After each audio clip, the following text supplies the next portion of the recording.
नमस्कार दोस्तों। आप सभी का स्वागत है टारगेट वॉरियर्स के यूट्यूब चैनल में। आज हम इस वीडियो में पॉलिटी और कॉन्स्टिट्यूशन की जो भी इम्पोर्टेंट कमेटी और कमीशन थे उनकी सिफारिशों को देखेंगे। और लास्ट वीडियो में हमने पॉलिटी की इम्पोर्टेंट कमेटी और कमीशन के बारे में आपको बताया था। आज उन्हीं कमेटी और कमीशन की सिफारिशों को हम डिटेल में देखेंगे। तो लास्ट वीडियो में हमने देखा था कि केंद्र राज्य संबंधों से संबंधित सभी आयोग, जिसमें सबसे पहले राजमन्नार आयोग, फिर आनंदपुर साहिब प्रस्ताव, पश्चिम बंगाल सरकार का ज्ञापन और सरकारीय आयोग, मुंशी आयोग, हमने इन सब के बारे में दो दो पॉइंट चर्चा की थी। दो दो पॉइंट आपको बताए थे, इनकी सिफारिशों को भी बताया था। आज हम इन्हीं सभी आयोग की डिटेल एनालिसिस या डिटेल में स्टडी करेंगे। तो आइए शुरू करते हैं। तो पहला आयोग पढ़ा था हमने, राजमन्नार आयोग। राजमन्नार आयोग 1969 में तमिलनाडु सरकार के द्वारा बनाया गया था। तो आप याद रखना कि तमिलनाडु स्टेट गवर्नमेंट के द्वारा राजमन्नार आयोग 1969 में गठित किया गया था। इनकी जो प्रमुख सिफारिशें हैं, इन्होंने सबसे पहले कहा कि अनुच्छेद 263 के तहत एक अंतर्राज्यीय परिषद का गठन किया जाना चाहिए। तो आपको पिछली वीडियो में भी हमने बताया था कि अनुच्छेद 263 के तहत राष्ट्रपति अंतर्राज्यीय परिषद के गठन की शक्ति प्राप्त है। ठीक है, तो आप ये याद रखो कि इंटर स्टेट काउंसिल बनाने की शक्ति राष्ट्रपति के पास अनुच्छेद 263 के तहत है। और सरकारीय आयोग की सिफारिशों के आधार पर ही राष्ट्रपति ने अंतर्राज्यीय परिषद का निर्माण 1990 में किया था। ठीक है, तो सबसे पहले अगर ऐसा कभी पूछा जाए कि सबसे पहले अंतर्राज्यीय परिषद के गठन की बात किसने की, सिफारिश किसने दी, तो राजमन्नार आयोग ने सबसे पहले दी थी। इन्होंने कहा कि योजना आयोग को समाप्त किया जाए। ठीक है, योजना आयोग को समाप्त करके इसके स्थान पर एक सांविधिक संस्था का निर्माण किया जाए। योजना आयोग ना तो संवैधानिक है, ना ही सांविधिक है, मतलब किसी कानून या संविधान में इसका मंत्रिमंडल के आदेश के द्वारा इसे बनाया गया था। ठीक है, तो राजमन्नार आयोग की दूसरी प्रमुख सिफारिश है कि योजना आयोग को समाप्त किया जाए। ठीक है, और इसके स्थान पर एक सांविधिक संस्था का निर्माण किया जाए। और इन्होंने कहा कि अनुच्छेद, यहाँ से एक तीसरा पॉइंट है ये, अनुच्छेद 356, 357 और 365 को खत्म किया जाए। ये अनुच्छेद राष्ट्रपति शासन से संबंधित है। यह अनुच्छेद राष्ट्रपति शासन से संबंधित है और इन अनुच्छेदों को खत्म करने की सिफारिश की। और इन्होंने कहा कि राज्य मुख्यमंत्री और मंत्रिपरिषद राज्यपाल के प्रसाद पर्यंत पर बने रहें, यह प्रावधान भी खत्म किया जाए। और इस प्रावधान की भी इन्होंने बात की थी कि राज्यपाल राष्ट्रपति के प्रसाद पर्यंत पर बना रहता, ये प्रोविजन भी खत्म किया जाए। तो आपको याद रखना कि राष्ट्रपति के प्रसाद पर्यंत पर राज्यपाल बना रहता है, तो इस प्रावधान को खत्म किया जाए, ये भी इन्होंने बात की। अनुच्छेद 356, 357, 365 को खत्म किया जाए और अखिल भारतीय सेवाओं को पूरी तरीके से समाप्त किया जाए। जो ऑल इंडिया सर्विसेज हैं, जिसमें अभी 3 सर्विस शामिल हैं, IAS, Indian administrative service, Indian police service IPS और इंडियन फॉरेस्ट सर्विस IFS। ठीक है, इन Akhil Bharatiya all India services को पूरी तरीके से खत्म किया जाए। अच्छा, संसद के पास अनुच्छेद 312 के तहत यदि राज्यसभा किसी भी सेवा को यह संकल्प पारित कर दे कि इसे ऑल इंडिया सर्विसेज में शामिल होना चाहिए, तो संसद फिर उस सर्विस को ऑल इंडिया सर्विस में शामिल कर सकती है। ठीक है, तो आप ये पॉइंट भी याद रखो कि अनुच्छेद 312 में यह बताया गया है कि यदि राज्यसभा अनुच्छेद 312 का प्रयोग करके किसी सेवा को अखिल भारतीय सेवा का संकल्प विशेष बहुमत के द्वारा पारित कर देती है, तो संसद फिर उस सेवा को अखिल भारतीय सेवा बना देती है। तो इन्होंने कहा कि अखिल भारतीय सेवाओं को पूरी तरीके से समाप्त किया जाए, क्योंकि अखिल भारतीय सेवाओं के द्वारा जो लोक सेवक होते हैं वह केंद्र के एजेंट के रूप में काम करते हैं, इनका ऐसा मानना था। और इन्होंने कहा कि अपशिष्ट शक्तियों को राज्य को दे दी जाए। अभी अपशिष्ट शक्तियां संघ या केंद्र को दी जाती हैं, और इन्होंने कहा है कि अपशिष्ट शक्तियां किसको, राज्यों को दे दी जाएं केंद्र से लेकर। और आनंदपुर साहिब जो प्रस्ताव था 1973 में आया, पंजाब की अकाली दल की जो सरकार थी उसने ये प्रस्ताव रखे थे। और इसमें कहा गया कि संघ सरकार को केवल रक्षा, संचार और विदेश मामले तक ही सीमित होना चाहिए। थोड़े थोड़े पॉइंट हम कल भी डिस्कस कर चुके थे, जैसे अनुच्छेद 263 के तहत अंतर्राज्यीय परिषद का गठन और राज्यपाल का जो प्रसाद प्रसाद पर्यंत पर बने रहने का प्रावधान है, इसको भी खत्म किया जाए। अखिल भारतीय सेवाओं को पूरी तरीके से खत्म किया जाए। अवशिष्ट शक्तियों को राज्यों को दे दी जाए। और फिर उसके बाद पंजाब की अकाली दल सरकार ने आनंदपुर साहिब प्रस्ताव 1973 में रखे और इसमें कहा गया था कि संघ सरकार को केवल 3 विषय तक सीमित होना चाहिए, जिसमें रक्षा, याद रखो रक्षा, संचार और विदेश मामले, ठीक है, शामिल हैं। जैसा अमेरिका के संविधान में है कि अमेरिका में जो संघ है, संघ के पास सिर्फ ये 3 ही शक्तियां हैं, रक्षा, संचार और विदेशी मामले। बाकी की सभी शक्तियां राज्यों को दी गई हैं, तो राज्यों को वहाँ स्वायत्ता अधिक है। इसके बाद फिर पश्चिम बंगाल सरकार ने अपना ज्ञापन सौंपा 1977 में। इन्होंने वही बातें की जो राजमन्ना आयोग में थी, कुछ और जो बातों को ऐड किया गया हम उनको देखते हैं। तो इनकी पहली प्रमुख सिफारिश थी कि संविधान में यूनियन की वजह संघ शब्द का प्रयोग किया जाए। आपको ये पता है कि जो पहला आर्टिकल है, इसमें यूनियन की बात की गई है, ना कि फेडरेशन की। क्लियर? तो आर्टिकल 1 में कहा गया है India that is Bharat shall be union of states. ठीक है, तो आर्टिकल 1 में जो यूनियन शब्द है, इसको हटाकर फेडरल शब्द जोड़ा जाए। तो ये आप याद रखना कि इन्होंने कहा कि यूनियन की बजाय संघ शब्द का प्रयोग किया जाए संविधान में, और अपशिष्ट शक्तियों को राज्य सूची में रखा जाए। ये राजमन्ना आयोग की भी सिफारिश थी और इन्होंने भी यही कहा। तीसरा पॉइंट है अनुच्छेद 356, 357 और 365 को समाप्त किया जाए। ये राजमन्ना आयोग की भी सिफारिश थी। और अखिल भारतीय सेवाओं को पूरी तरीके से समाप्त किया जाए, यह भी। तो लगभग इसमें जो 90% बातें हैं वो सभी राजमन्ना आयोग ने पहले ही कर दी थी। उन्हीं को ज्ञापन के रूप में सौंपा गया था 1977 में। राज्यों के पुनर्गठन से संबंधित अगर राज्यों का निर्माण किया जा रहा है, राज्यों का पुनर्गठन किया जा रहा है, तो राज्यों की सहमति अनिवार्य बना दी जाए। अभी अनुच्छेद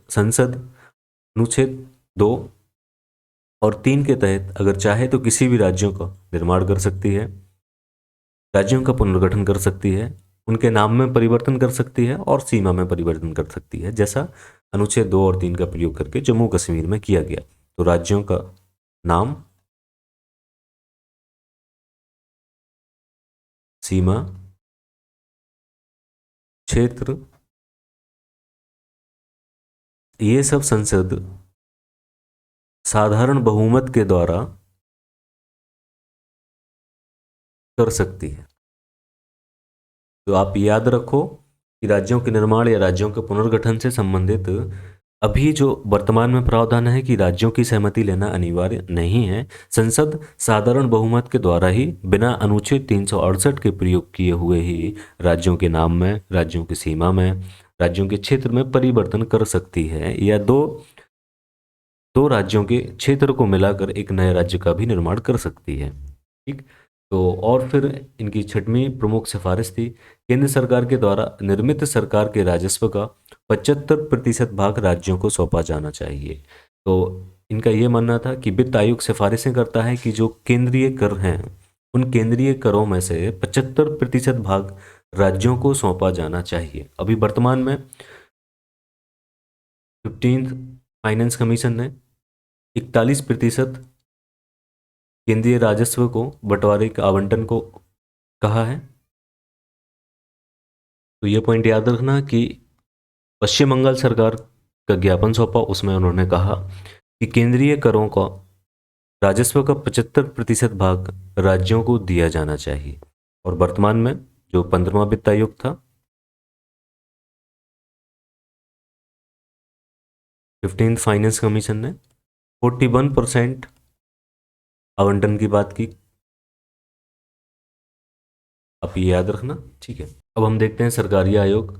सरकारी आयोग 1983 में बनता है और यह राष्ट्रीय स्तर पर सरकार के द्वारा पहला आयोग था जो केंद्र राज्य संबंधों के बीच में सिफारिशें देने के लिए बनाया गया। अभी तक जो भी राजमन्ना आयोग, आनंदपुर साहिब प्रस्ताव और पश्चिम बंगाल सरकार का ज्ञापन ये स्थानीय स्तर पर थे और राज्यों के द्वारा बनाए गए आयोग या प्रस्ताव थे। इन पर सरकार ने किसी भी प्रकार का सकारात्मक दृष्टिकोण या कदम नहीं उठाया था, इसलिए इनकी सिफारिशों को नहीं माना गया था। लेकिन फिर भी जब क्षेत्रीयता का प्रभाव बढ़ रहा था, राज्य स्वायत्तता की मांग कर रहे थे, तो सरकारी आयोग का गठन किया गया 1983 में इन्हीं मांगों पर चर्चा करने के लिए। तो पहली बार पॉइंट, सरकार ने राष्ट्रीय स्तर पर इसका गठन किया और इसके अन्य सदस्य थे शिवरामन और एसआर सेन। तो इनके आप याद भी रखो कि सरकारिया के अलावा जो अन्य सदस्य हैं, अन्य सदस्य में शिवरामन और एसआर सेन, ये दो अन्य सदस्य थे इस आयोग के। तो यह, और 1988 में उन्होंने अपनी अनुशंसा दी। इनकी प्रमुख जो अनुशंसाएं हैं हम उसको देखते हैं।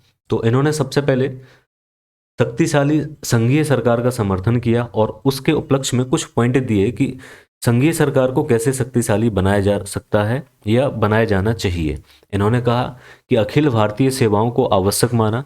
इन्होंने कहा कि अखिल भारतीय सेवाएं ऑल इंडिया सर्विसेज होना चाहिए, ठीक है, इसमें और भी इम्प्रूवमेंट होना चाहिए या वृद्धि होना चाहिए, क्लियर।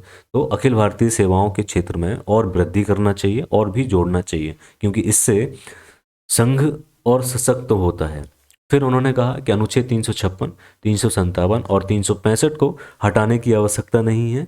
तो राजमन्नार आयोग की जो सिफारिशें थीं उनको इन्होंने अस्वीकार किया, कुछ सिफारिशों को माना और कुछ सिफारिशों को अस्वीकार कर दिया। इन्होंने कहा कि राज्यपाल की नियुक्ति संघ के द्वारा ही होनी चाहिए, इस बात को भी उन्होंने माना। संघ सरकार राज्य में केंद्रीय सैनिक बलों को भी भेज सकता है और उन्हें राज्यों से सहमति लेना आवश्यक नहीं है, ठीक है। यहाँ पे सहमति लेना आवश्यक नहीं है, आप ये याद रखो, क्योंकि जब भी संघर्ष होता है या किसी भी राज्य में किसी क्षेत्र में अलगाव की भावना उत्पन्न होती है, तो संघ सरकार जो भी सेना है या केंद्रीय सैनिक बल हैं उनको भेज सकता है, ताकि राष्ट्र की एकता और अखंडता को सुरक्षित किया जा सके, अक्षुण्ण बनाए रखा जा सके। तो आपको ये इनकी ये जो सिफारिशें हैं यूपीएससी या पीसीएस के लिए इम्पोर्टेंट हैं और अक्सर इनसे पूछ ली जाते हैं कि सरकारी आयोग की निम्न में से कौन सी सिफारिश नहीं है, या इन्होंने किस सिफारिश को अनुशंसा नहीं की थी। तो आप इसमें याद रखो कि शक्तिशाली संघीय सरकार का समर्थन किया है, अखिल भारतीय सेवाओं को आवश्यक माना और इसमें वृद्धि करने की भी बात की कि और सेवाओं को भी अखिल भारतीय सेवाएं जोड़ देना चाहिए। तीसरी अनुशंसा, अनुच्छेद 356, 357, 365 को हटाने की कोई भी आवश्यकता नहीं है। राज्यपाल की नियुक्ति संघ के द्वारा ही होनी चाहिए और संघ केंद्रीय सैनिक बलों को राज्यों में उनकी बिना सहमति के भी भेज सकता है, यह आवश्यक है, ठीक है। अब देखेंगे इन्होंने राज्यों को भी कुछ स्वायत्तता देने से संबंधित अनुशंसाएं की हैं कि जैसे उन्होंने कहा है कि अनुच्छेद 263 के तहत अंतर्राज्यीय परिषद की स्थापना की जाए और 1990 में बीपी गवर्नमेंट के टाइम पे राष्ट्रपति के द्वारा अंतर्राज्यीय परिषद की स्थापना की गई। दूसरी अनुशंसा, अनुच्छेद 356 का प्रयोग अंतिम विकल्प के रूप में किया जाए और आप बाधित परिस्थिति में ही, यहाँ पे आप बाधित है, आप बाधित परिस्थिति में ही उसे समय से पहले हटाया जाना चाहिए। इनका कहने का मतलब है कि अगर संघ और राज्यों में अलग अलग दलों की सरकार होती है तो संघ सरकार अक्सर अनुच्छेद 356 का दुरुपयोग करता है। तो इसको रोकने के लिए इन्होंने अनुच्छेद 356 के बारे में कहा कि इसका प्रयोग अंतिम विकल्प के रूप में होना चाहिए और तभी होना चाहिए जब संवैधानिक आधारों पर शासन पद्धति नहीं चलाई जा रही हो, क्लियर। और अगर उसे हटाया भी जाता है समय से पहले तो लिखित रूप में संसद के समक्ष कारण प्रस्तुत करने होंगे, क्लियर। यदि किसी भी राज्य विधानसभा को या कहीं राष्ट्रपति शासन लगाया जाता है तो लिखित रूप में उसके कारण को संसद में प्रस्तुत करना पड़ेगा, ये भी सिफारिश की। और इन्होंने कहा कि राज्यपाल एक विशिष्ट व्यक्ति होना चाहिए, ये आप याद रखो, राज्यपाल एक विशिष्ट व्यक्ति होना चाहिए और उसका संबंध स्थानीय दलीय राजनीति से ना हो। केंद्र के द्वारा आयकर पर सरचार्ज का प्रयोग नहीं करना चाहिए। अभी आपको पता होगा कि केंद्र के द्वारा आयकर पर और जितने भी कर हैं उन पर अधिभार आरोपित किया जाता है और अधिभार का जो भी राजस्व अधिभार के द्वारा आता है उसका डिस्ट्रीब्यूशन या डिवीजन नहीं किया जाता है, तो ये डिविजिबल पूल का हिस्सा नहीं होता है, आप ये याद रखो। इसका डिवीजन नहीं किया जाता है। जो भी केंद्रीय कर हैं, केंद्रीय करों का आवंटन राज्यों के बीच में किया जाता है, लेकिन सरचार्ज और जो सेस होते हैं उनका डिवीजन नहीं किया जाता है, या उनको केंद्रीय जो राजस्व करों का डिविजिबल पूल है उसमें शामिल नहीं किया जाता है। तो आप ये भी याद रखो। और केंद्र के द्वारा आयकर पर सरचार्ज का प्रयोग नहीं किया जाना चाहिए, जबकि राज्यों के द्वारा होना चाहिए। और इन्होंने कहा कि अनुच्छेद 200 के तहत यदि राज्यपाल किसी भी विधेयक को राष्ट्रपति के विचार के लिए आरक्षित करता है तो इस पर राष्ट्रपति को 4 महीने के अंदर निर्णय देना चाहिए। ठीक है, तो ये राज्यों को भी उन्होंने कुछ स्वायत्ता देने की बात की और संघ को भी शक्तिशाली बनाने की बात की, ताकि दोनों के बीच में एक सहकारी संघवाद की भावना उत्पन्न हो सके। तो इन्होंने सहकारी संघवाद को बढ़ाने का प्रयास किया, आप ये याद रखो। सहकारी संघवाद, तो सहकारी संघवाद की बात करें तो अंतर्राज्यीय परिषद, क्षेत्रीय परिषद, ये सब एक संस्थाएं हैं जो सहकारी संघवाद की अवधारणाओं को बढ़ाती हैं। तो आप याद रखो अनुच्छेद 263 रीजनल काउंसिल और पूर्वोत्तर परिषद, ये सहकारी संघवाद की अवधारणा को, इनकी प्रवृत्ति को बढ़ाने के एक उपकरण है, एक संस्था है जो कि मजबूत एक संघ को या संघात्मक ढांचे को मजबूत करता है। तो आप सरकारी आयोग की सिफारिशों को याद रखना और इनको नोट डाउन भी कर लेना। अब हम मूव करते हैं पुंछी आयोग की जो सिफारिशें थी उनको देखते हैं। पुंछी आयोग 2007 में बनता है और इन्होंने संघ और राज्यों के बीच में एक समन्वयकारी अनुशंसाएं दी, ताकि राज्य और संघ के बीच में समन्वय हो सके, कॉपरेशन हो सके और सहयोग की अवधारणा को महत्व दिया। तो इन्होंने सबसे पहले बात की कि स्थानीय आपातकाल की बात की। स्थानीय आपातकाल क्या होता है? जब कभी किसी राज्य के किसी एक हिस्से में संघर्ष हो रहा हो या हिंसा हो रही हो, ये स्टेट है, और स्टेट के किसी एक छोटे से भाग में या किसी एक डिस्ट्रिक्ट में हिंसा हो रही हो, संघर्ष उत्पन्न हो रहा हो, तो सिर्फ उसी स्थान पर आपातकाल लगाया जाना चाहिए। ठीक है, तो उसी स्थान पर आपातकाल लगाया जाना चाहिए। इसी को इन्होंने कहा स्थानीय आपातकाल।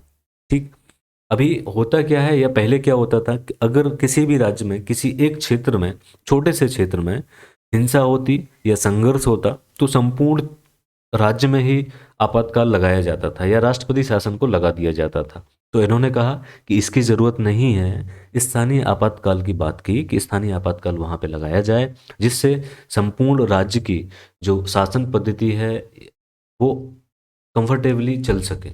ठीक है, तो आप याद रखो कि स्थानीय आपातकाल की बात की। और यदि आपातकाल लगाया भी जाता है तो इसकी अवधि 3 महीने से अधिक ना हो। ठीक है, तो 3 महीने से कम की अवधि होना चाहिए या 3 महीने से अधिक ना हो आपातकाल और स्थानीय आपातकाल। तीसरा पॉइंट कहा इन्होंने अनुच्छेद 356 में संशोधन की जरूरत है कि जो भी अनुच्छेद 356 में राष्ट्रपति शासन के लगाने के आधार हैं उसमें कुछ बदलाव किए जाना चाहिए। स्पष्ट रूप से जो संवैधानिक आधार बताए गए उनको परिभाषित करना चाहिए कि क्या संवैधानिक आधारों पर शासन चलाया जाता है, उनके क्या क्या आधार हैं, क्या क्या फैक्टर हैं, उनकी भी बात की। और इन्होंने फिर बात की नेक्स्ट, राज्यपाल की नियुक्ति एक समिति की अनुशंसा पर की जानी चाहिए। अभी अभी वर्तमान में प्रावधान क्या है? राष्ट्रपति के द्वारा राज्यपाल की नियुक्ति की जाती है। तो इन्होंने कहा कि राज्यपाल की नियुक्ति एक समिति के द्वारा की जाना चाहिए। तो समिति के द्वारा राज्यपाल की नियुक्ति की जानी चाहिए। ठीक है, तो ये याद रखो कि राज्यपाल की नियुक्ति कौन करेगी? एक समिति के द्वारा। अब इस समिति में कौन कौन शामिल होगा? प्रधानमंत्री, गृह मंत्री, होम मिनिस्टर, प्राइम मिनिस्टर, और उस राज्य में जिस राज्य में राज्यपाल की नियुक्ति हो रही हो वहाँ का मुख्यमंत्री और लोकसभा स्पीकर। तो ये याद रखो। ठीक है, तो इन्होंने कहा कि एक समिति के द्वारा राज्यपाल की नियुक्ति होना चाहिए और उस समिति में प्रधानमंत्री, संघ के गृह मंत्री और उस राज्य के मुख्यमंत्री तथा लोकसभा स्पीकर शामिल होंगे। तो इनके द्वारा ये समिति बनाई जाएगी और समिति ही राज्यपाल की नियुक्ति करेगी। और इन्होंने कहा कि प्रसाद पर्यंत सिद्धांत के प्रावधान को समाप्त किया जाना चाहिए। तो ये वाला जो प्रावधान है सभी आयोग और सभी प्रस्ताव में इसकी तो चर्चा की गई है कि राष्ट्रपति के द्वारा जो प्रसाद पर्यंत सिद्धांत है उसके प्रावधान को खत्म किए जाना चाहिए। सरकारी आयोग में भी हमने देखा कि उन्होंने ये कहा कि अनुच्छेद 356 का प्रयोग कम किया जाए और प्रसाद पर्यंत सिद्धांत को खत्म करके एक स्थायी 5 साल का शासन कर दिया जाए और किसी परिस्थिति में आपवादिक परिस्थिति में ही उसे हटाया जाए, ये भी बात की थी। तो आप याद रखो, प्रसाद पर्यंत सिद्धांत के प्रावधान को समाप्त किया जाए, ये इन्होंने बात की पुंछी आयोग ने। और इन्होंने कहा कि राज्यपाल को जिस प्रकार से राष्ट्रपति को हटाया जाता है महाभियोग लगाकर, अनुच्छेद 61 के द्वारा राष्ट्रपति को महाभियोग के द्वारा हटाया जाता है, तो इन्होंने कहा कि इसी प्रकार से राज्यपाल पर भी राज्य विधानसभा के द्वारा महाभियोग लगाया जाना चाहिए। ठीक, राज्यपाल पर महाभियोग लगाकर उसे हटाया जाना चाहिए। तो ये प्रसाद पर्यंत सिद्धांत को खत्म किया जाए, राज्य विधानसभा के द्वारा महाभियोग के द्वारा इसे हटाया जाना चाहिए। और अनुच्छेद 200 के अंतर्गत इन्होंने कहा कि राष्ट्रपति के लिए जो आरक्षित विधेयक होते हैं, राष्ट्रपति को 6 महीने के अंदर उन पर निर्णय देना चाहिए, या तो स्वीकृति दें या फिर उसे अस्वीकृत कर दें। तो सरकारी आयोग में इन्होंने 4 महीने की बात की थी, आप ये याद रखो कि सरकारी आयोग में उन्होंने कहा कि राष्ट्रपति के लिए आरक्षित विधेयक पर 4 महीने के अंदर निर्णय दे देना चाहिए, और पुंछी आयोग ने 6 महीने की बात की। तो आप ये डिफरेंस भी याद रखो। और नेक्स्ट इनका पॉइंट है, राज्य सूची के विषय पर यदि अंतर्राष्ट्रीय संधि बनाई जाती है तो उससे पहले संघ सरकार को राज्यों को भी शामिल करने की आवश्यकता है, या राज्यों की सहमति ले ली जाए, या राज्यों को उसमें शामिल कर लिया जाए। वर्तमान में प्रावधान इसमें यह है कि यदि अनुच्छेद 253 के तहत केंद्र या संसद राज्य सूची के किसी भी विषय पर कानून बना सकती है जिसमें यदि अंतर्राष्ट्रीय संधि को लागू करना हो या किसी अंतर्राष्ट्रीय अभिसमय को कन्वेंशन को लागू करना हो, तो संसद राज्य सूची के विषय पर कानून बना सकती है। ये आप याद रखो, राज्य सूची के विषय पर कानून का निर्माण संसद के द्वारा किया जा सकता है। तो पुंछी आयोग ने यह कहा कि ठीक है, किया जा सकता है, लेकिन इन अंतर्राष्ट्रीय संधियों में या कन्वेंशन में राज्यों को भी शामिल कर लिया जाए, राज्यों से एक बार पूछ लिया जाए और राज्यों की सहमति ले ली जाए। फिर उन्होंने कहा कि हिंसा की स्थिति में ही केंद्रीय बलों को राज्यों की सहमति के बिना तैनात किया जाए। मतलब यदि हिंसा होती है, किसी क्षेत्र में संघर्ष होता है, तो आप ऐसे समझिए ये पश्चिम बंगाल स्टेट है और यहाँ पे किसी एक क्षेत्र में इलेक्शन के टाइम पे हिंसा होती है, तो अब केंद्र सरकार क्या करेगी, बिना राज्य की सहमति के आर्मी को भेज देगी। इन्होंने ये कहा कि ठीक है, जब भी कभी हिंसा की स्थिति उत्पन्न होती है किसी राज्य में, तो राज्य की सहमति के बिना आप केंद्रीय सैनिक बलों को, फोर्स को भेज सकते हो, लेकिन जब आप यहाँ पे एक बार भेज दिए, स्थिति सामान्य हो गई, तब उसके बाद आप उस राज्य की सहमति एक बार ले लेनी चाहिए। ठीक है, तो आप ये याद रखो। और नेक्स्ट सिफारिश थी इनकी, संवर्ती सूची पर विधि निर्माण से पहले अंतर्राज्यीय परिषद से परामर्श किया जाए और संघ सरकार को संवर्ती सूची के विषय पर विधि निर्माण केवल राष्ट्रीय हितों के लिए करना चाहिए। अब देखते हैं हम इस पॉइंट को। 7वीं अनुसूची के द्वारा संघ और राज्य के बीच में 3 अनुसूचियां बनाई गई हैं, जिसमें संघ सूची, राज्य सूची और तीसरी जो सूची है संवर्ती सूची। संसद संघ सूची के विषयों पर कानून बनाने का एक अधिकार है और राज्य सूची पर कानून बनाने का प्रावधान राज्यों को अधिकार दिया गया है, और संवर्ती सूची पर दोनों संघ और राज्य के द्वारा विधि का निर्माण किया जाता है या कानून बनाए जाते हैं। तो संघ और राज्य दोनों कर सकते हैं। तो इनकी सिफारिश ये थी कि जब भी संघ संवर्ती सूची पर यदि विधि का निर्माण करता है तो इसे अंतर्राज्यीय परिषद अनुच्छेद 263 के तहत जो स्थापित की गई है अंतर्राज्यीय परिषद, इससे एक बार सलाह ले लेनी चाहिए। और संवर्ती सूची पर संघ सरकार के द्वारा केवल तभी कानूनों का निर्माण किया जाए या विधि का निर्माण किया जाए जब राष्ट्रीय हितों की बात हो। तो ये राष्ट्रीय हितों की बात हो, एक ये पॉइंट हो गया। दूसरा कि इंटरस्टेट काउंसिल से, इंटरस्टेट अंतर्राज्यीय परिषद से सलाह ले ली जाए या परामर्श कर लिया जाए। ठीक है, हमारे जितने भी केंद्र राज्य संबंधों से संबंधित आयोग थे, हमने उन सभी को डिटेल में उनकी सिफारिशों को समझा, जिसमें सबसे पहले हमने राजमन्ना आयोग को देखा। फिर पंजाब सरकार के द्वारा आनंदपुर साहिब प्रस्ताव पब्लिश किए गए। उसके बाद फिर पश्चिम बंगाल सरकार का ज्ञापन, सरकारी आयोग की सिफारिशें 1988 में आई। फिर मुंशी आयोग ने अपनी सिफारिशें दी। तो एक बार हम ओवरव्यू देख लेते हैं इनका। तो राजमन्ना आयोग 1969 में हमने देखा कि इन्होंने आर्टिकल 356 और 365 को ख़त्म करने की बात की। दूसरी इन्होंने सिफारिश दी कि ऑल इंडिया सर्विस, इनको भी ख़त्म किया जाए। और तीसरी इनकी प्रमुख सिफारिश थी प्लानिंग कमीशन को ख़त्म किया जाए। तो आप ये याद रखो,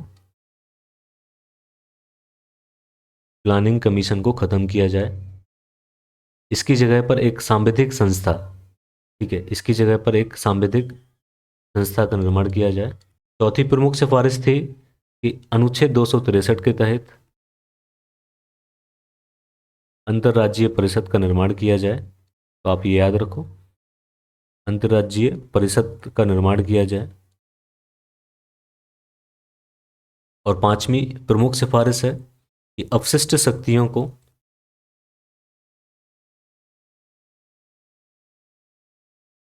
अपशिष्ट शक्तियां राज्यों को दे दी जाएं।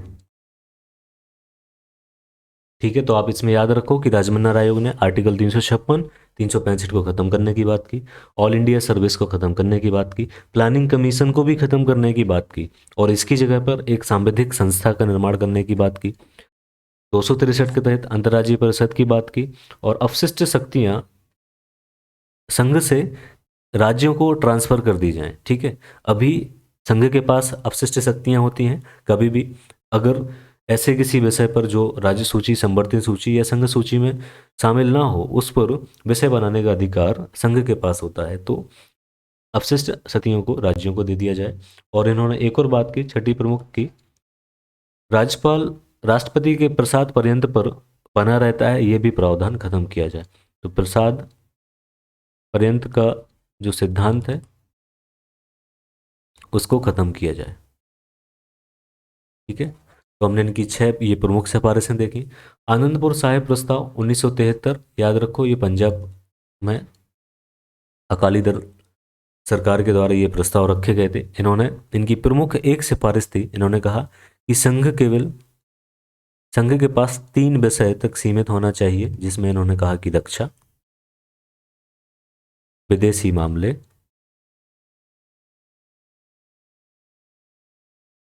और संचार। ये 3 विषय पर संघ को कानून बनाने का अधिकार होना चाहिए, बाकी की सभी शक्तियां राज्यों को दे देनी चाहिए। क्लियर? तो राजमन्ना आयोग 1969 में तमिलनाडु सरकार के द्वारा पंजाब के अकाली दल गवर्नमेंट के द्वारा आनंदपुर साहिब प्रस्ताव, जिसमें रक्षा, विदेशी मामले, संचार, इन 3 विषय पर संघ को सीमित करने की बात की। और पश्चिम बंगाल सरकार का जो ज्ञापन था, सभी राजमन्ना आयोग की जो बातें थी वो इन्होंने की, और इसमें कुछ और ऐड किया गया, जिसमें प्रमुख है कि राज्यों का जब निर्माण किया जाए, राज्यों के निर्माण के समय या पुनर्गठन के समय, राज्यों के पुनर्गठन के समय राज्यों की सहमति लेना अनिवार्य कर दिया। ठीक है, ये प्रावधान इन्होंने दिया, ये अनुशंसा दी कि राज्यों का निर्माण किया जाए या राज्यों का पुनर्गठन किया जाए, उस समय राज्यों की सहमति लेना अनिवार्य कर दिया जाए। दूसरा, इन्होंने अलग से इनकी जो सिफारिश है कि केंद्रीय करों का 75% भाग राज्यों को दे दिया जाए। तो याद रखो, 75% ऑफ सेंट्रल टैक्सेस, ये इतना भाग राज्यों को दिया जाए, और बाकी की सभी इनकी जो सिफारिशें हैं वो राजमन्ना आयोग की सिफारिशों के समान हैं। ठीक है, तो हमने तीनों की सिफारिशों में डिफरेंस भी देखा और इनमें सिमिलरिटी भी देखी। अब ये राज्यों को अधिक शक्तिशाली बनाने की बात कर रहे थे। फिर सरकारी आयोग देखा 1983 में राष्ट्रीय स्तर पर, इसे सरकार के द्वारा बनाया गया। तो सरकार के द्वारा बनाया गया पहला जो केंद्र राज्य संबंधों की जांच करने के लिए आयोग था, वो सरकारी आयोग है। इन्होंने कहा अनुच्छेद 263 के तहत अंतर्राज्यीय परिषद की बात की। इन्होंने कहा ऑल इंडिया सर्विस बनी रहनी चाहिए, ठीक है, इसमें और ऐड किया जाना चाहिए। तीसरी इन्होंने बात की अवशिष्ट अनुसूचियां संघ को ही रहना चाहिए। तो अवशिष्ट जो शक्तियां हैं, अवशिष्ट शक्तियां संघ के पास होना चाहिए। और 356, 365 जैसे आर्टिकल बने रहना चाहिए। ये इनकी प्रमुख सिफारिशें थी। बाकी के हम देख चुके हैं डिटेल में पहले भी। और पुंछी आयोग की बात करें तो पुंछी आयोग ने बात की स्थानीय आपातकाल की बात करते हैं।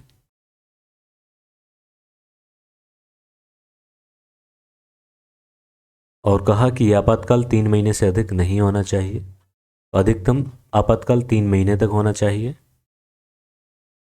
और राज्यपाल की नियुक्ति एक समिति के द्वारा होना चाहिए, ठीक है, राज्यपाल की नियुक्ति समिति के द्वारा होना चाहिए। और उस समिति में कौन कौन शामिल होगा? प्रधानमंत्री, संघ का गृह मंत्री, उस राज्य का मुख्यमंत्री और लोकसभा स्पीकर, ये इसमें शामिल होंगे। चौथी इनकी प्रमुख सिफारिश थी कि अंतर्राष्ट्रीय संधियां लागू करते समय राज्य सूची के विषयों पर जब कानून बनाया जाए या विधि का निर्माण किया जाए तो उसमें राज्यों को भी शामिल किया जाए या राज्यों से सहमति ली जाए। और पांचवी इनकी थी कि समवर्ती सूची पर संघ के द्वारा जब भी विधि का निर्माण किया जाए तो अंतर्राज्यीय परिषद से परामर्श किया जाए। या फिर एक और कहा कि संघ के द्वारा समवर्ती सूची पर तभी विधि का निर्माण किया जाए जब राष्ट्रीय हितों की बात हो, ठीक है, राष्ट्रीय हितों की बात हो तभी समवर्ती सूची पर संघ के द्वारा विधि का निर्माण किया जाए। एक आर्टिकल 249 है, इसमें यह बात की गई है कि संघ या संसद के द्वारा राज्य सूची के किसी भी विषय पर विधि का निर्माण किया जा सकता है, किंतु राज्यसभा विशेष बहुमत के द्वारा एक संकल्प पारित कर दे कि यह विषय राष्ट्रीय हित का है, ठीक है। तो ये आप दो आर्टिकल आपको याद रखना है, आर्टिकल 249 और आर्टिकल 312। ये राज्यसभा को विशिष्ट शक्ति या अधिकार देते हैं कि वह किसी भी विषय को राष्ट्रीय हितों का विषय घोषित करे, तब संसद उस पर विधि का निर्माण कर सकती है। दूसरा, किसी भी सेवा को अखिल भारतीय सेवा में शामिल करने के लिए राज्यसभा के द्वारा एक संकल्प पारित किया जाता है विशेष बहुमत के द्वारा, तब संसद उसे अखिल भारतीय सेवा में शामिल कर लेती है, ठीक है। तो हमारा केंद्र राज्य संबंधों से संबंधित जितने भी आयोग हैं और जो भी प्रस्ताव थे, हमने सभी की चर्चा डिटेल में कर ली, उनकी अनुशंसाओं को देखा। और अब हम मूव करते हैं पंचायती राज से संबंधित जो भी समिति और आयोग थी उनकी प्रमुख सिफारिशों को देखते हैं। लास्ट वीडियो में हमने इनको देखा था। बलवंत राय मेहता समिति, अशोक मेहता समिति 1977 में आती है। दांतेवाला समिति 1977 लास्ट, ये दिसंबर में आती है 1978 की शुरुआत में। और हनुमंतराव समिति 1984 में। जेबी के राव समिति 1985। तो आपको कल भी बताया था कि ये समिति आपको याद होना चाहिए कि ये पंचायती राज से संबंधित है, ठीक है। और आज हम इनके बारे में, इनकी जो प्रमुख सिफारिशें थी उनको डिटेल में देख रहे हैं। तो सबसे पहले आपको एक बार फिर से बलवंत राय मेहता समिति पंचायती राज से संबंधित है और सबसे पहली समिति है। इन्हीं की सिफारिशों के आधार पर राजस्थान के नागौर में 2 अक्टूबर 1959 को पहली पंचायती राज संस्था स्थापित की गई। यह पंचायती राज लागू किया गया। अशोक मेहता समिति 1977 में आती है। इसके बाद दांतेवाला समिति 1978, हनुमंतराव समिति 1984 और जीवी के राव समिति 1985 में आती है। लक्ष्मीमल सिंघवी समिति 1986, पी के थुंगन समिति 1988 और गाडगिल समिति 1988। तो आपको सबसे पहले ये याद होना चाहिए, अच्छे से याद होना चाहिए, क्योंकि अक्सर क्वेश्चन बनने की पॉसिबिलिटीज यहीं से ज़्यादा होती है। केंद्र राज्य संबंधों से संबंधित जो आयोग हैं उनसे और पंचायती राज से संबंधित जो भी समितियां हैं उनकी सिफारिशों या उनसे अक्सर क्वेश्चन बनते हैं और हर एग्जाम में यहाँ से 2 से 3 क्वेश्चन आपको देखने को मिल जाते हैं। अब हम इनकी एक एक करके डिटेल में इनकी सिफारिशों को देखते हैं। तो सबसे पहले हम बलवंत राय मेहता समिति की सिफारिशों को देखें। बलवंत राय मेहता समिति 1957 में बनती है। अभी ये जो समिति बनी थी, सामुदायिक विकास कार्यक्रम चलाए जा रहे थे। याद रखो, सामुदायिक। स्वतंत्रता के बाद गरीबी, बेरोजगारी, इन सभी समस्याओं को दूर करने के लिए सरकार ने सामुदायिक विकास कार्यक्रम को शुरू किया था। सामुदायिक विकास कार्यक्रम की सफलता या असफलता की जांच के लिए बलवंत राय मेहता समिति को बनाया गया था। तो याद रखो, सामुदायिक विकास कार्यक्रम के सफल या असफल होने की जांच करने के लिए इन्हें बनाया गया था और 1957 में बनाया गया। 1959 में इन्होंने अपनी रिपोर्ट दी और इन्हें सिफारिशें दी। इन्होंने कहा कि स्थानीय स्तर पर त्रिस्तरीय पंचायती राज संस्थाओं का निर्माण किया जाए, जिसमें ग्राम स्तर पर ग्राम पंचायत का गठन किया जाए, पंचायत समिति का गठन किया जाए ब्लॉक स्तर पर, और जिला के स्तर पर जिला परिषद का निर्माण किया जाए। इन्होंने कहा कि जो ग्राम पंचायत है, इनके चुनाव प्रत्यक्ष और सीधे होंगे। ग्राम सभा के द्वारा इनके चुनाव कराए जाएंगे, मतलब जो भी ग्राम सभा में शामिल हैं वो वोटिंग देंगे। तो विलेज लेवल पे ग्राम पंचायत, ब्लॉक लेवल पर पंचायत समिति और डिस्ट्रिक्ट लेवल पर डिस्ट्रिक्ट काउंसिल या जिला परिषद के गठन की बात की। इन्होंने कहा कि ब्लॉक स्तर पर जो पंचायत समिति है वह कार्यकारी निकाय होगा। तो आप याद रखो, कार्यकारी निकाय के रूप में इन्होंने ब्लॉक स्तर पर पंचायत समिति को माना और इसका निर्वाचन परोक्ष रूप से या अप्रत्यक्ष रूप से होगा। अप्रत्यक्ष रूप से, ठीक। जैसे यूपी की बात करें तो यूपी में बलवंत राय मेहता समिति ने कहा कि पंचायत समिति एक कार्यकारी निकाय होगा जिसे परोक्ष रूप से या अप्रत्यक्ष रूप से चुना जाएगा।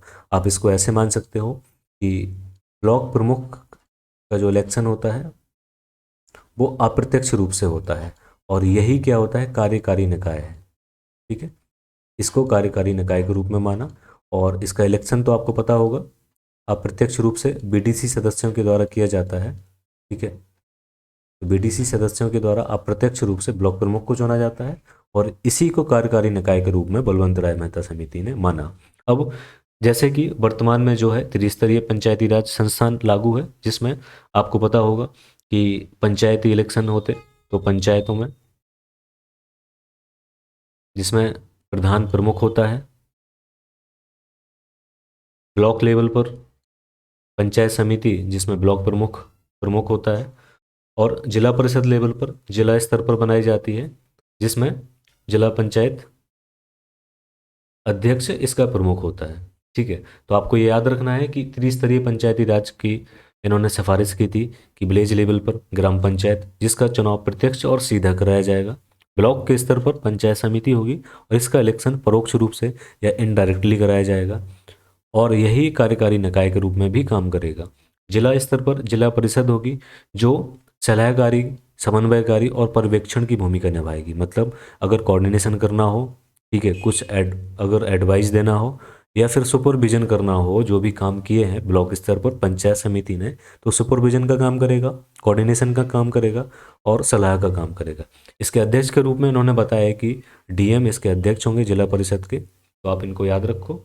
और इन्होंने कहा कि नियोजन व विकास की सभी गतिविधियां, जो भी प्लानिंग और डेवलपमेंट की जो भी एक्टिविटीज़ हैं, इन संस्थाओं को सौंप देना चाहिए। ठीक है, तो ये इनकी प्रमुख सिफारिश थी कि त्रिस्तरीय पंचायती राज की बात की, नियोजन और विकास की जितनी भी गतिविधियां हैं इन सभी को इन्हीं संस्थाओं को सौंप देना चाहिए।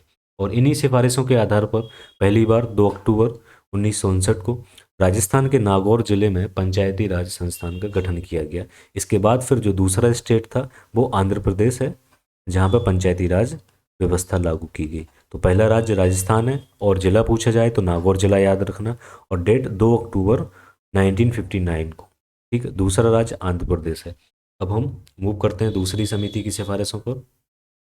हम देखें अशोक मेहता समिति 1977 में बनती है और इन्होंने बलवंत राय मेहता समिति के द्वारा जो त्रिस्तरीय पंचायती राज व्यवस्था को लागू करने की बात की गई थी उसको अस्वीकार करते हुए इन्होंने कहा कि द्विस्तरीय होना चाहिए। ठीक है, द्विस्तरीय होना चाहिए, और इन्होंने कहा कि मंडल पंचायत विलेज लेवल पर और जिला परिषद जिला स्तर पर होना चाहिए। ठीक है, तो इन्होंने जो बीच का पंचायत समिति की बात की थी ना ब्लॉक लेवल पर, उसको इन्होंने ख़त्म किया और इन्होंने ये विलेज लेवल की बात की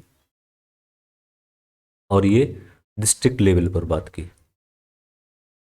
तो आपको याद रखना कि द्विस्तरीय पंचायती राज व्यवस्थाओं की सिफारिश दी थी इन्होंने अशोक मेहता समिति, और इन्होंने कहा कि पंचायती राज संस्थाओं को करारोपण की शक्तियां देने की अनुशंसा की, कि मतलब टैक्स को ये लोग लगाएं। ठीक है, जैसे वर्तमान में अगर कभी मेले, किसी भी गांव में मेले या कुछ कुछ भी कार्यक्रम होते हैं तो उस पर टैक्स आरोपित करने की शक्ति पंचायतों को होती है। तो इन्होंने ये कहा था कि पंचायती राज संस्थाओं को करारोपण की शक्तियाँ देनी चाहिए, टैक्स की पावर इन्हें देना चाहिए।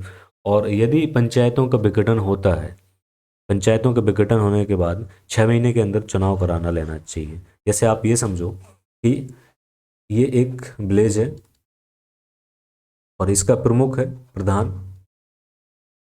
ठीक है, यदि इसकी डेथ हो जाती है तो वहाँ पे दोबारा से इलेक्शन कराए जाते हैं। तो ये जो इलेक्शन है, जैसे 2 साल का कार्यकाल इनका हो चुका है, 2 वर्ष के बाद इनकी डेथ हो जाती है, तो जब से पद रिक्त होता है उसके 6 महीने के बाद मैक्सिमम, ठीक है, तो 6 मंथ के अंदर इलेक्शन करा लेना चाहिए, ये इन्होंने बात की। पंचायती राज वित्त निगम की स्थापना का भी सुझाव दिया। ठीक है, ये भी याद रखो कि जो स्टेट फाइनेंस कमीशन है, स्टेट फाइनेंस कमीशन की इन्होंने रिकमेंडेशन दी थी।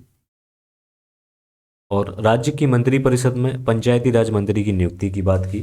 तो ये अक्सर पूछा जाता है कि राज्य की मंत्रिपरिषद में पंचायती राज मंत्री की नियुक्ति ये किससे संबंधित है। तो ये अशोक मेहता ने सबसे पहले सिफारिश दी थी कि राज्य का जो भी मंत्रिपरिषद है उसमें एक मंत्री पंचायती राज मंत्री की नियुक्ति की जाए। ठीक, क्लियर। तो अशोक मेहता समिति की सिफारिशें क्या हैं? सबसे पहले इन्होंने द्विस्तरीय पंचायती राज व्यवस्था की बात की, पंचायती जो राज्य संस्थाएं हैं इनको करारोपण की शक्ति की बात की, और यदि पंचायतों का विघटन होता है तो 6 महीने के अंदर चुनाव करा लेने चाहिए, ये भी बात की। दूसरा हमने देखा कि स्टेट फाइनेंस कमीशन की बात की या कॉरपोरेशन की बात की, कॉरपोरेशन। ठीक है, और राज्य की मंत्रिपरिषद में पंचायत राज्य मंत्री की नियुक्ति की बात की, और इन्होंने विकास पंचायत से अलग एक न्याय पंचायत की भी स्थापना की बात की। ठीक है, तो आपको इनकी सिफारिशें याद रखना है। अब मूव करते हैं नेक्स्ट समिति की ओर।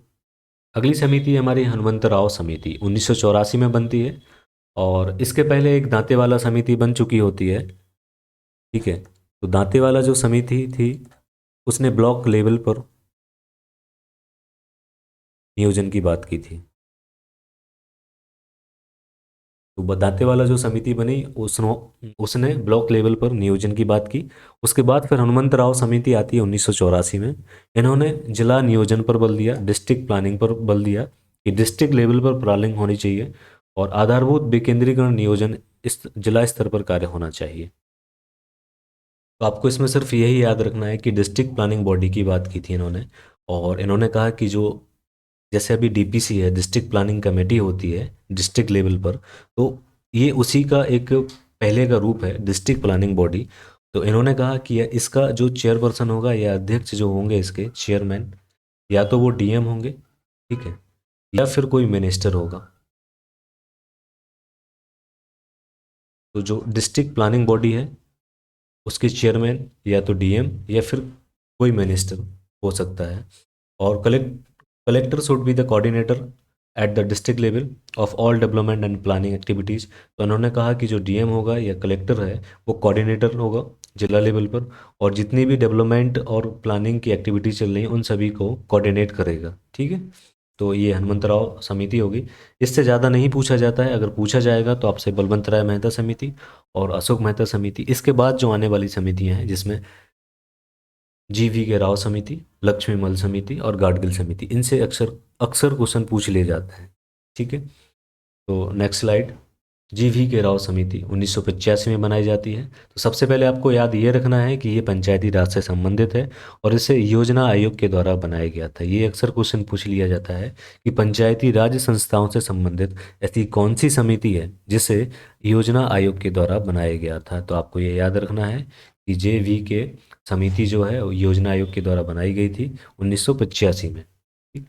और इन्होंने त्रिस्तरीय पंचायतों के गठन की बात की। तो आप इसमें यह भी कर लेना कि त्रिस्तरीय जो पंचायतों के गठन की बात की उसमें कौन कौन सी समिति शामिल है। तो सबसे पहले बलवंत राय मेहता, बी आर मेहता, और दूसरी जो सिफारिश दी GV के राव समिति ने भी त्रिस्तरीय पंचायतों के गठन की बात की। ठीक है, तो आप ये ऐसे बना के इसको याद रख सकते हो। और सबसे महत्वपूर्ण बात तो इसमें यही है कि ये योजना आयोग के द्वारा बनाई गई थी। योजना आयोग के द्वारा ग्रामीण विकास और गरीबी निवारण के लिए कार्यक्रम की समीक्षा के लिए GV के राव समिति बनाई गई थी। फिर इन्होंने स्थानीय स्वशासन की संस्थाओं को मजबूत करने पर बल दिया। इन्होंने कहा कि 3 लेवल पर हमें पंचायती राज संस्थाओं का गठन करना चाहिए। ठीक है, और इन्होंने कहा कि जिला परिषद सभी विकास कार्यक्रमों के निर्धारण में केंद्रीय संस्था के रूप में होगी। मतलब जो डिस्ट्रिक्ट लेवल पर जिला परिषद थी, डिस्ट्रिक्ट काउंसिल थी, ये केंद्रीय संस्था के रूप में होगी। तो ये इनकी अनुशंसा थी। और इन्होंने वित्त आयोग के गठन की बात की। ये याद रखो कि स्टेट फाइनेंस कमीशन की बात की। इसमें एक पॉइंट याद रखना कि स्टेट फाइनेंस कमीशन की बात इन्होंने की थी और स्टेट फाइनेंस कॉरपोरेशन की बात अशोक मेहता समिति ने की थी। ठीक है, तो वित्त निगम की बात की थी अशोक मेहता समिति ने, और वित्त आयोग के गठन की बात की थी GV के राव समिति ने। और इन्होंने कहा कि पंचायतों का कार्यकाल 5 वर्ष का होना चाहिए। ठीक है, तो जो टाइम पीरियड की बात की इन्होंने कि पंचायतों का टाइम पीरियड 5 वर्ष होना चाहिए। क्लियर। और दूसरी क्या है, वित्त आयोग के गठन की बात की, वित्त आयोग को बनाने की बात की, और त्रिस्तरीय पंचायतों के गठन की बात की। तो आप इसमें सिर्फ 3 पॉइंट याद रखो कि इन्होंने कहा कि पंचायतों का जो कार्यकाल है, टाइम पीरियड है, वो 5 वर्ष होना चाहिए, वित्त आयोग का निर्माण करना चाहिए, और 3 स्तर पर पंचायतों का निर्माण करना चाहिए। ठीक है, अब हम देखते हैं नेक्स्ट समिति। तो लक्ष्मीमल सिंघवी समिति 1986 में आती है। इन्होंने, यह पहली समिति है, सबसे पहले पंचायतों को संवैधानिक दर्जा देने की बात की। तो आप ये याद रखो कि संवैधानिक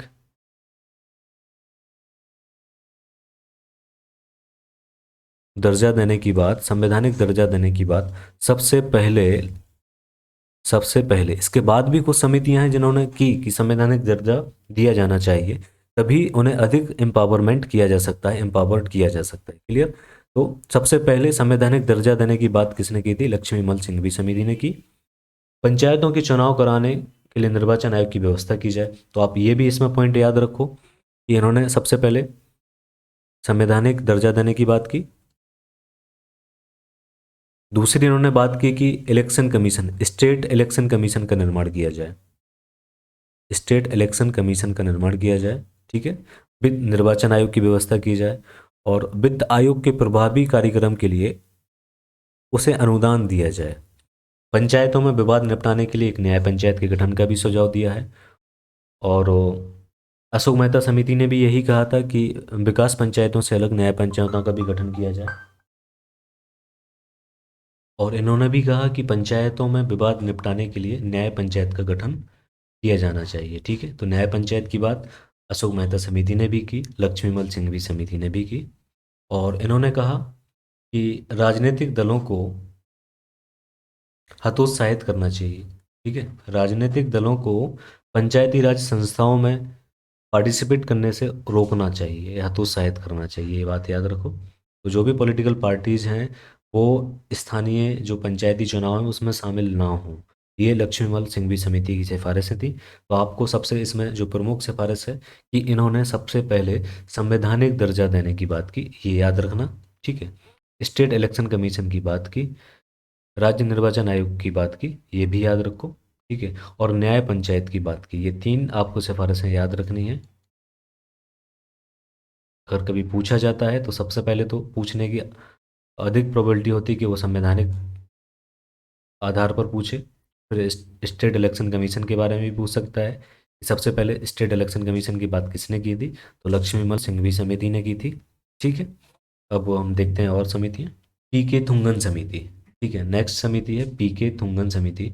1988 में बनाई जाती है पी के थुंगन समिति, याद रखो। ठीक है, तो इसने भी संवैधानिक आधार देने की बात की।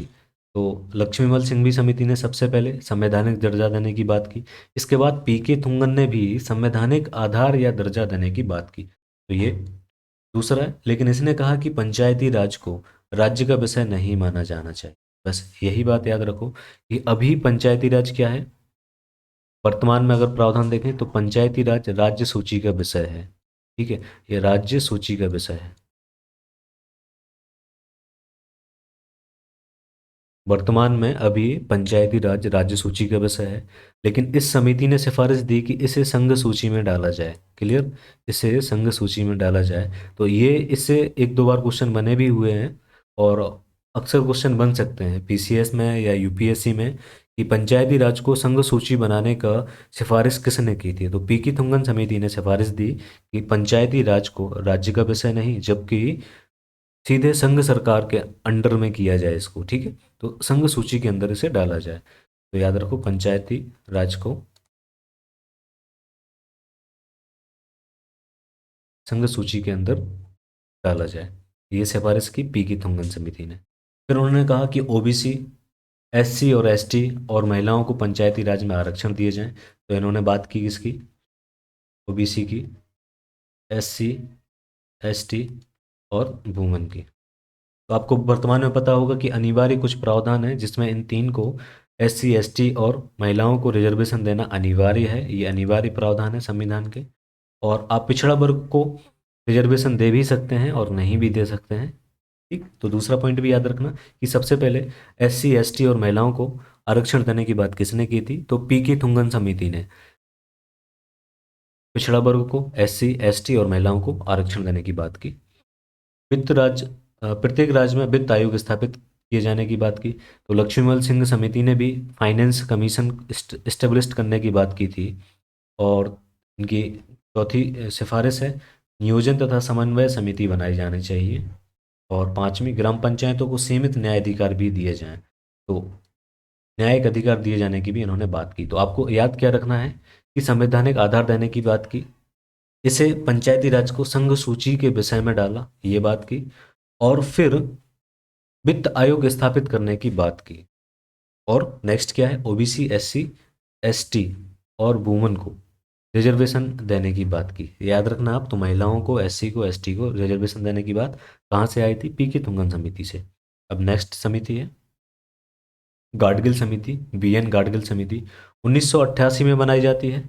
ये याद रखो, ये कांग्रेस पार्टी के द्वारा बनाई गई समिति है। कांग्रेस पार्टी के द्वारा बनाई गई थी।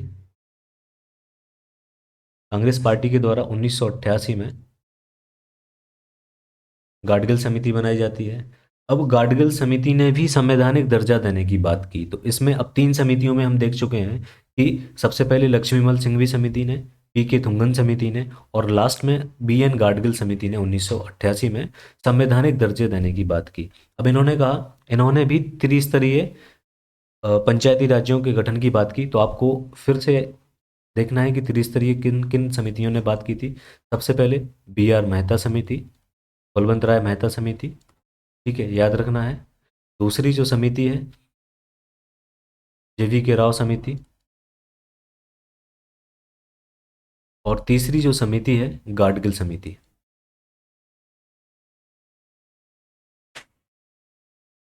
तो आपको ये तीन समितियां याद रखना है जिन्होंने त्रिस्तरीय ढांचे की बात की। बी आर मेहता, जेवी के राव समिति, गाडगिल समिति। अब अगर संवैधानिक की बात की जाए तो आपको एक और ऐसे देखना है कि संवैधानिक दर्जा की बात किसने की। तो इसमें सबसे पहले आती है एल एम सिंघवी समिति। ठीक है, एल एम सिंघवी समिति 1986 में। फिर पी के थुंगन समिति, पी के थुंगन समिति बनाई जाती है 1988 में। और तीसरी समिति है गाडगिल समिति, गाडगिल समिति 1988 में। तो आपको ये भी याद रखना है कि संवैधानिक दर्जा देने से जो संबंधित समितियां हैं, जिसमें एल.एम. सिंघवी समिति 1986 में बनाई जाती है, पी.के. थुंगन समिति 1988 में बनाई जाती है, गाडगिल समिति 1988 में। अब जो 73वां संविधान संशोधन होता है, 73वां संविधान संशोधन गाडगिल समिति की सिफारिशों के आधार पर ही होता है। जो इन्होंने सिफारिश दी थी, उन्हीं सिफारिशों को 73वें संविधान संशोधन में रखा गया। इन्होंने SC ST और महिलाओं को रिजर्वेशन की बात की, इसको एज इट इज रखा गया, ठीक है। तो SC ST और महिलाओं को रिजर्वेशन की बात की 73वें संविधान संशोधन में, इसको अनिवार्य बनाया गया प्रावधान, क्लियर, अनिवार्य प्रावधान में जोड़ा गया। राज्य वित्त आयोग तथा निर्वाचन आयोग के गठन की बात की, तो स्टेट फाइनेंस कमीशन और इलेक्शन कमीशन, ये याद रखो, इनकी बात की, तो ये भी बनाए गए। SC ST को रिजर्वेशन और महिलाओं को रिजर्वेशन भी दिया गया। 3 स्तर पर पंचायती राज का गठन किया गया, संवैधानिक दर्जा भी दिया गया। तो सभी गाडगिल समिति की सभी सिफारिशों को मान लिया गया था 73वें संविधान संशोधन में, ठीक है। अब हम देखते हैं कुछ और समितियां। लास्ट वीडियो में हमने देखा था कि चुनाव सुधार से संबंधित जो समितियां हैं, उसमें सबसे पहले तारकुंडे जेपी समिति आती है। तो आपको इस समिति में हमने कुछ बताए थे प्रावधान, जिसमें बताया था कि ये चुनाव सुधार से संबंधित समिति है और ये 3 सदस्यीय समिति थी। तो इसमें याद रखो 3 सदस्यीय समिति थी। इसमें जो अन्य सदस्य थे, MR मसाई, ठीक है, इनके नाम याद रखो, MR मसाई और तारकुंडे, ये इसके सदस्य थे। इनकी प्रमुख सिफारिश थी कि जो वोटिंग एज है, मिनिमम एज है वोटिंग के लिए, उसको 21 से कम करके 18 कर दिया जाए, क्लियर। तो इनकी प्रमुख सिफारिश क्या है कि जो मिनिमम एज है वोट देने के लिए, उसको 21 वर्ष से कम करके 18 कर दिया जाए। और 61वें संविधान संशोधन के द्वारा 1989 को 21 वर्ष से कम करके 18 कर दिया है, ठीक है, ये याद रखो आप, 18 कर दिया। तो आप ये याद रखना कि यदि कभी पूछ लिया जाए कि 61वां संविधान संशोधन किन की सिफारिशों के आधार पर किया गया था, तो तारकुंडे जेपी समिति की सिफारिशों के आधार पर 61वां संविधान संशोधन किया गया। इसमें मत देने की आयु को 21 वर्ष से कम करके 18 वर्ष कर दिया गया था, ठीक है। तो मिनिमम एज कितनी कर दी गई, 21 से कम करके 18 कर दी गई। 3 सदस्यीय समिति थी, चुनाव सुधार से संबंधित समिति है, बस आपको इतना ही याद रखना है। फिर हम देखते हैं नेक्स्ट, गोस्वामी समिति 1990 में बनाई जाती है। इन्होंने कहा कि जो दल बदल अधिनियम है, उसमें संशोधन होना चाहिए। दल बदल अधिनियम में संशोधन की बात की थी, ठीक है। दल बदल अधिनियम जो है, इसमें संशोधन की बात की। और इन्हीं के बाद फिर 91वें संविधान संशोधन के द्वारा दल बदल अधिनियम में भी सुधार किया गया था, तो आप ये याद रखो। और दूसरी इन्होंने बात की टाइम लिमिट की, कि इलेक्शन के लिए एक टाइम लिमिट होना चाहिए, ठीक है, टाइम लिमिट फॉर इलेक्शन। तो सबसे पहले तो एंटी डिफेक्शन जो लॉ है, उसमें अमेंडमेंट की बात की, इलेक्शन के लिए टाइम लिमिट की बात की। और ये दो आप इनकी सिफारिश हैं, इनको याद रखो। गोस्वामी समिति 1990 में बनती है। दल बदल अधिनियम में संशोधन की बात करते हैं, टाइम लिमिट की बात करते हैं कि इलेक्शन कराने के लिए एक टाइम की लिमिटेशन होना चाहिए, एक समय निश्चित होना चाहिए, ठीक है। और नेक्स्ट समिति है इंद्रजीत गुप्ता समिति, ये 1998 में बनती है। और ये एक संसदीय समिति थी, याद रखो, ये संसदीय समिति थी, संसदीय समिति थी। और इसमें 8 सदस्य थे और जिसके अध्यक्ष इंद्रजीत गुप्ता थे। तो 8 सदस्यीय समिति थी और संसदीय समिति थी। इन्होंने स्टेट फंडिंग की बात की। स्टेट फंडिंग का मतलब ये होता है कि चुनाव में राज्य फंडिंग करेगा। अब जो स्टेट है वो किनको फंडिंग करेगा, ऐसी पार्टियां, ठीक है। तो आप ये याद रखो कि ऐसी पार्टियां जिनका खुद का फ्लैग हो, अपना एक चिन्ह हो, फ्लैग हो, उन्हीं को स्टेट फंडिंग करेगा। और ये फंडिंग जो होगी, याद रखो, जो फंडिंग होगी, ये फंडिंग, इनको पैसा नहीं दिया जाएगा, जबकि कुछ काइंड्स दिए जाएंगे। काइंड्स का मतलब ये होता है कि जैसे एडवर्टाइजमेंट कर दिया, ट्रांसपोर्टेशन की इन्हें फैसिलिटीज़ प्रोवाइड करा दी। ठीक है, तो ये हो गया फंडिंग। फंडिंग का मतलब और ये भी है कि इन्हें पूरी तरीके से फंडिंग नहीं की जाएगी, पार्शियली फंडिंग की बात की। तो पार्शियल फंडिंग वो भी काइंड के रूप में, मतलब कुछ फैसिलिटीज़ दी जाएंगी, एडवर्टाइजमेंट की फैसिलिटीज़ दे दी, ट्रांसपोर्टेशन की फैसिलिटीज़ दे दी, कहीं पे मीटिंग करना है तो उसकी फैसिलिटीज़ आपको प्रोवाइड करा दी। ठीक है, तो इंद्रजीत गुप्ता समिति ने स्टेट फंडिंग की बात की। स्टेट फंडिंग सभी पार्टियों को नहीं, जबकि उन्हीं पार्टियों को जिनका सिर्फ फ्लैग है। ठीक है, और छोटे छोटे जो लीडर हैं उनको नहीं, जो सिर्फ पार्टियों को स्टेट फंडिंग की बात की। फंडिंग कैसे होगी? पार्शियल फॉर्म में होगी, पूरी तरीके से नहीं दिया जाएगा। और क्या फंडिंग के रूप में क्या फैसिलिटीज़ दी जाएंगी? तो आपको याद रखना है, इंद्रजीत गुप्ता समिति 1998 में बनती है, संसदीय समिति थी, इसमें 8 सदस्य थे। स्टेट फंडिंग की बात की इन्होंने, स्टेट फंडिंग की बात की, ये फंड पार्टी को दी जाएगी जिनका फ्लैग होगा, और पार्शियल फंडिंग की जाएगी, ये फैसिलिटीज़ दी जाएंगी। फंडिंग में यहाँ पे फैसिलिटीज़ याद रखो, फैसिलिटीज़ प्रोवाइड कराई जाएंगी। क्लियर? तो हमने तारकुंड जेपी समिति पढ़ी, इसमें ये 3 सदस्यीय समिति है। इन्होंने मिनिमम एज को 21 वर्ष से कम करके 18 वर्ष करने की सिफारिश दी थी।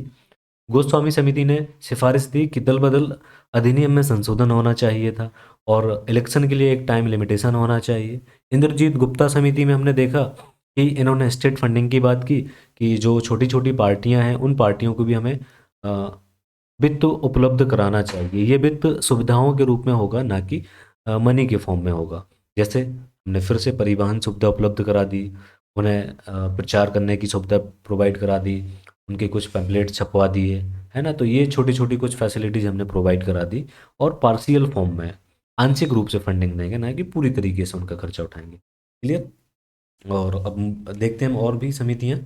राज्य पुनर्गठन से संबंधित समितियों को हम देख चुके हैं, इनकी सिफारिशों को भी हमने लास्ट वीडियो में कवर किया था कि धर आयोग ने राज्य पुनर्गठन को भाषा के आधार पर अस्वीकार किया। ठीक, और जेबीपी समिति जवाहरलाल नेहरू है, यहाँ पे जे है, जेबीपी समिति 1948 में, इन्होंने भी धर आयोग की सिफारिशों को माना।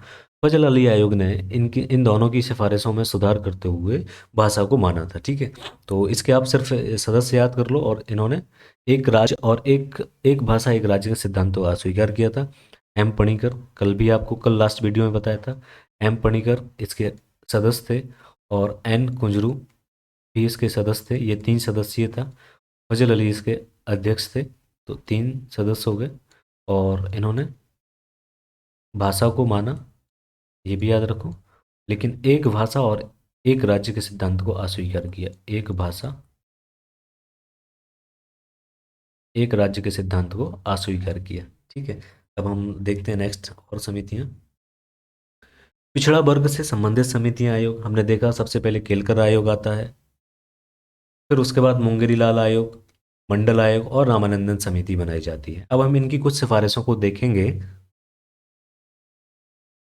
काका केलकर आयोग को ओबीसी के लिए सबसे पहला कमीशन माना जाता है। ठीक है, ये फर्स्ट बैकवर्ड क्लासेस कमीशन भी इसे कहा जाता है। तो याद रखो, फर्स्ट बैकवर्ड कमीशन चाहिए फॉर ओबीसी।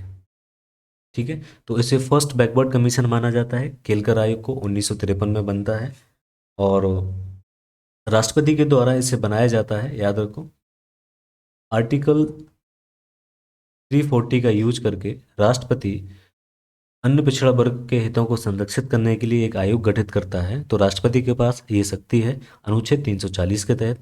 तो उसी के तहत केलकर आयोग का गठन किया राष्ट्रपति ने, और इसीलिए इसे फर्स्ट बैकवर्ड कमीशन पिछड़ा वर्ग के लिए कहा जाता है। 1953 में बना। इसने कहा कि 70% रिजर्वेशन दिया जाना चाहिए। तो 70% आरक्षण देने की बात की, किसके लिए? ओबीसी के लिए। ठीक है, तो याद रखो, इन्होंने 70% आरक्षण देने की बात की थी, और फर्स्ट बैकवर्ड कमीशन है ये। और इन्होंने तीसरी बात की कि जातिगत जातिगत जनगणना होना चाहिए।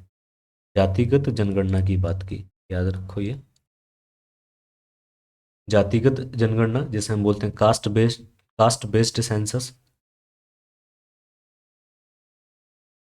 कास्ट बेस्ड सेंसस, इसकी बात की। और इन्होंने इकोनॉमिक अपलिफ्टमेंट की बात की, आर्थिक समृद्धि की बात की, अन्य पिछड़ा वर्ग आयोग में जितनी भी जातियां हैं उनके आर्थिक उत्थान की बात की। तो ये भी याद करो, ये भी याद रखना, आर्थिक उत्थान की बात की इन्होंने, आर्थिक उत्थान की बात की। इसके लिए ओबीसी के लिए, ओबीसी है, ओबीसी के लिए आर्थिक उत्थान की बात, कास्ट बेस्ड सेंसस की बात की, 70% आरक्षण की बात की, और फर्स्ट बैकवर्ड कमीशन है ये। ठीक है। और दोस्तों मुंगेरी लाल आयोग जो है इसको बिहार सरकार के द्वारा बनाया गया था, याद रखो, बिहार सरकार के द्वारा, बिहार सरकार के द्वारा मुंगेरी लाल आयोग को बनाया गया 1971 में।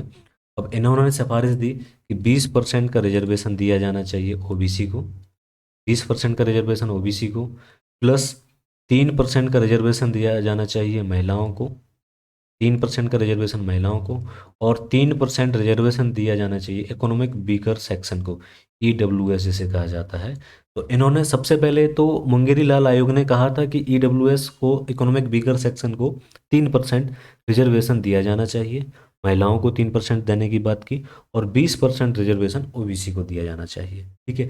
अब इन्होंने इन्होंने बताया कि 128 जो कम्युनिटी हैं, 128 समुदाय बैकवर्ड क्लासेस में आते हैं, बैकवर्ड क्लासेस में आते हैं, ये याद रखो। और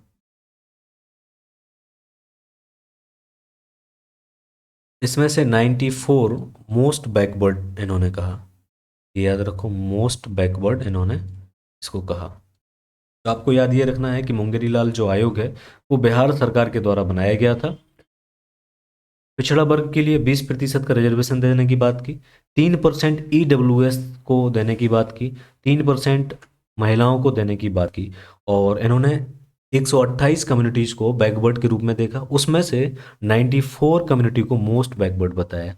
अब मोस्ट इंपॉर्टेंट आता है मंडल आयोग, 1979 में बना। इनकी सिफारिशों को एक लंबे टाइम के बाद क्रियान्वयन में लाया गया 1992 के अराउंड। ठीक है। इसमें इन्होंने 27% रिजर्वेशन देने की बात की थी। तो आप इसमें याद रखो कि 20% रिजर्वेशन मुंगेरी लाल आयोग, 70% रिजर्वेशन केलकर आयोग, और 27% रिजर्वेशन मंडल आयोग को देने की बात की थी। ठीक है। तो ये 27% ओबीसी को रिजर्वेशन देने की बात की मंडल आयोग ने। दोस्तों इन्होंने ये भी बताया था कि इंडिया की टोटल पॉपुलेशन में 52% पॉपुलेशन ओबीसी की है। ठीक है। और इस 52% पॉपुलेशन को 27% रिजर्वेशन मिलना चाहिए। अब आती है रामानंदन समिति। तो इसकी विशेषता क्या है, इन्होंने सिफारिश की थी ओबीसी में क्रीमी लेयर की। ठीक है। तो क्रीमी लेयर के लिए बनाई गई थी रामानंदन समिति, याद रखो, ओबीसी में क्रीमी लेयर छांटने के लिए, इनकी स्टडी करने के लिए रामानंदन समिति 1993 में बनाएगी। तो आपको ये चारों जो आयोग और समिति हैं याद रखना है, इनकी सिफारिशों को याद रखना है। कभी कभी पूछ लिया जाता है कि क्रीमी लेयर से संबंधित समिति कौन सी है, तो रामानंदन समिति। किस आयोग ने 70% रिजर्वेशन देने की बात की पिछड़ा वर्ग के लिए, तो केलकर आयोग था। ये फर्स्ट बैकवर्ड कमीशन भी कहा जाता है। जातिगत जनगणना की बात किसने की, तो केलकर आयोग ने की। ठीक है। तो आपको ऐसे सभी इन सभी को याद रखना है। और हम देखते हैं अब नेक्स्ट, मूल कर्तव्य से संबंधित जो समितियां थी इनके बारे में हम देख ही चुके थे, बता भी चुके थे आपको कि सबसे पहले सरदार सरोवर सिंह समिति बनी 1976 में, जस्टिस वर्मा समिति 1984 में, और संविधान समीक्षा आयोग वेंकट चलैया की अध्यक्षता में 2000 में, और 2002 में अपनी ये रिपोर्ट देते हैं। ठीक है। तो इसके बारे में हम बता ही चुके थे। और दोस्तों हम जितनी भी कमीशन और रिपोर्ट थी उनके बारे में आपको उनकी सारी सिफारिशों को बता चुके हैं जो महत्वपूर्ण थी, आपके एग्जाम पॉइंट ऑफ व्यू से रिलेवेंट है। और इन सिफारिशों को यूपीएससी में ही पूछा जाता है या पीसीएस में पूछा जाता है। बाकी का जो वनडे एग्जाम है, ये वनडे एग्जाम के लिए आप सिर्फ समितियां याद रखना कि ये समितियां इनसे संबंधित हैं, और इनका क्रम याद रखना। कभी कभी क्रम पूछ लिया जाता है ये, या फिर समिति को कब स्थापित किया गया था ये भी पूछ लिया जाता है। तो हमने आपको कल भी बताया था कि स्टेट पीएससी का जो एग्ज़ाम, यूपी पीएससी का एग्ज़ाम हुआ, उसमें से 3 क्वेश्चन समितियों से थे। और सिर्फ उसमें नहीं, जितने भी स्टेट पीएससी के एग्ज़ाम होते हैं आप उठा के देखो, सभी में समितियों से क्वेश्चन बनते हैं। और यूपीएससी में भी समिति से क्वेश्चन आते हैं, एसएससी में भी आते हैं। तो ये जो टॉपिक है सर्वाधिक महत्वपूर्ण टॉपिक है पॉलिटी का, और सबसे सरल टॉपिक है। तो आप इसको अच्छे से कवर कर सकते हो। आपको एक से दो बार वीडियो देखना है और आपको नोट डाउन करना है या फिर स्क्रीनशॉट ले लेना है, ताकि ये आपको बार बार आप इसको रिवाइज कर पाओ, ठीक है, एग्ज़ाम टाइम के पहले। और दोस्तों, आपको वीडियो अच्छी लगी हो, हमारा प्रयास अच्छा लगा हो, तो वीडियो को लाइक करना, चैनल को सब्सक्राइब करना और अपने दोस्तों को शेयर करना। अब मिलते हैं नेक्स्ट वीडियो में।